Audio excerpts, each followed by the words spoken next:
Wahai anak-anakku prajurit Tentara Nasional Indonesia, baik darat, laut, udara, dimanapun bertugas, baik di dalam negeri dan luar negeri, para komandan-komandan satuan, para kepala bagian, para staf, para panglima-panglimaku, ingat, jangan abai. Kalau abai, negaramu akan punah, karena abai adalah awal dari kehancuran.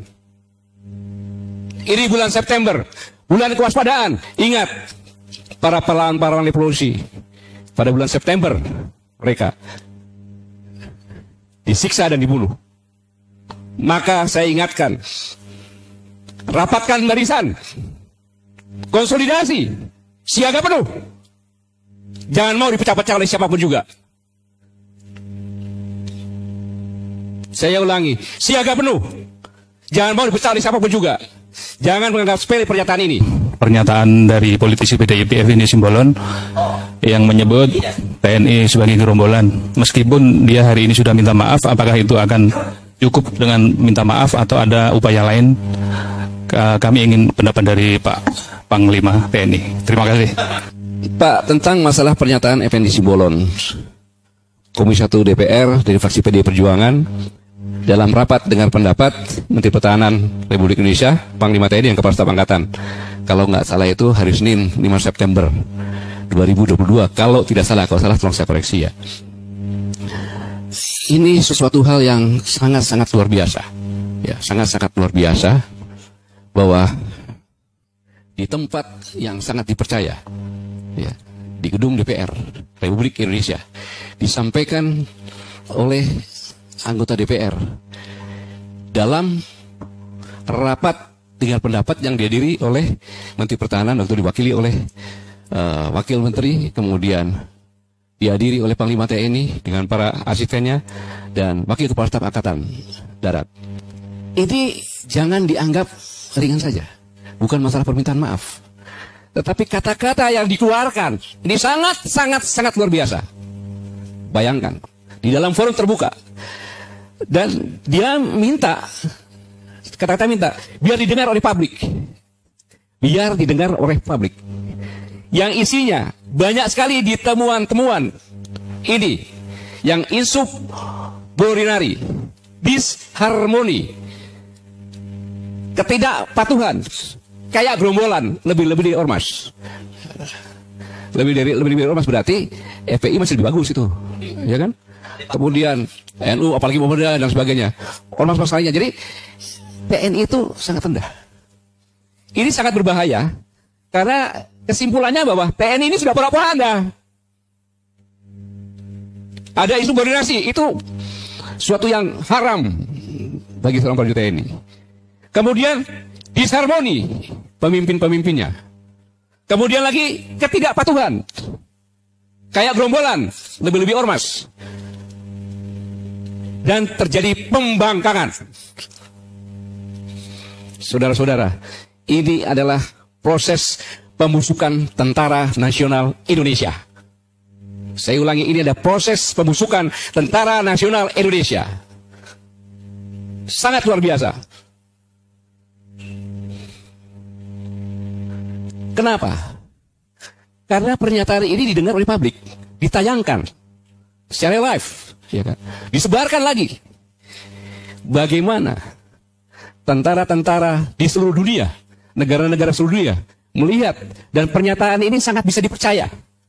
Karena di tempat yang sangat terhormat dilakukan oleh Yang Mulia anggota DPR dalam komisi yang bertugas untuk mengawasi TNI. Luar biasa ini. Jadi sekarang ini di luar negeri, pesannya, kalau kamu mau nyerang Indonesia sekarang, karena TNI berantakan, propaganda, tidak ada kendali, kayak gerombolan.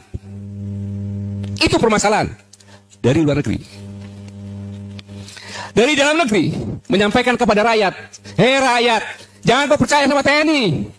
TNI itu lebih jelek dari gerombolan dari ormas. TNI udah gak ada kendali. Terjadi pembangkangan, disharmonisasi pemimpinnya, gak kompak, tidak patuh sama pimpinan,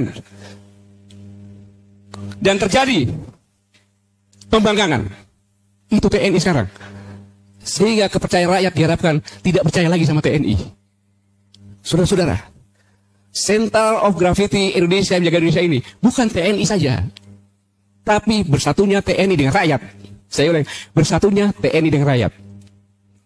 Ibaratnya nyawa dan badan. TNI badan, rakyat nyawanya. Kalau TNI tinggalkan oleh rakyat, bangkai dia. Ini program dengan berita ini agar rakyat tidak percaya lagi sama TNI. Analisa saya seperti itu, dan pasti benar itu bisa terjadi. Dua. Yang ketiga, saudara-saudara sekalian, yang dimiliki oleh prajurit baik TNI, Angkatan Darat, Laut, Udara, yang dimiliki hanya harga diri, yang dimiliki hanya harga diri dan semangat berkorban untuk membela negara dan bangsa. TNI nggak punya uang, gajinya itu kalau di Jakarta itu ya sama dengan minimum regional kok. Yang membuat TNI sekarang masih hidup, prajurit masih hidup itu karena dia punya harga diri. Saya ini bertugas untuk melindungi negara dan bangsa, melindungi rakyatnya. Dan saya siap berkorban, mengorbankan jiwa raganya untuk bangsa dan negara. Dan ini dipotongin semuanya harga dirinya karena dibilang gerombolan. Lebih jelek daripada ormas. Moral, mental prajurit satu.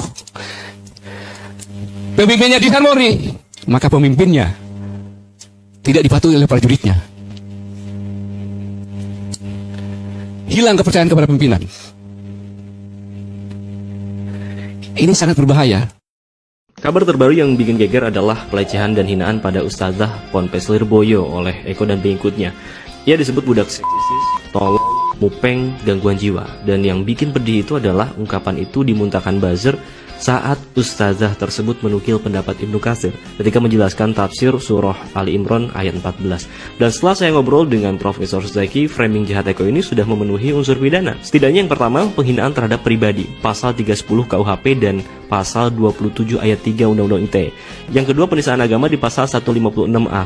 Dan yang ketiga, kebencian yang berunsur sara, pasal 28 ayat 2 junto pasal 45A ayat 2 Undang-Undang ITE. Harusnya sih ini udah bisa langsung ya, dan ini langkah tepat Polri untuk memperbaiki diri pasca kasus Sambo dan juga untuk membuktikan bahwa hukum itu tegak dan berkeadilan. Bravo, tangkap Eko.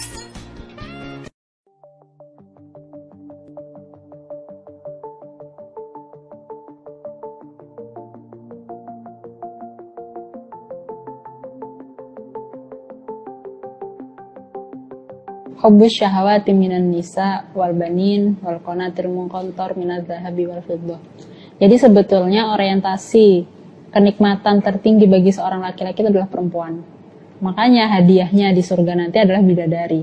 Tapi kalau perempuan tidak, perempuan di surga nanti kenikmatan tertingginya bukan laki-laki, makanya tidak ada bidadara, tidak ada perhiasan. Perempuan itu menyukai perhiasan, hal-hal yang indah karena dia sendiri perhiasan dan dia juga menyukai perhiasan. Di surga nanti perempuan diiming-imingi, diberikan perhiasan yang luar biasa dan tidak bisa ditasawurkan keindahannya di dunia ini, hanya bisa diketahui nanti di surga.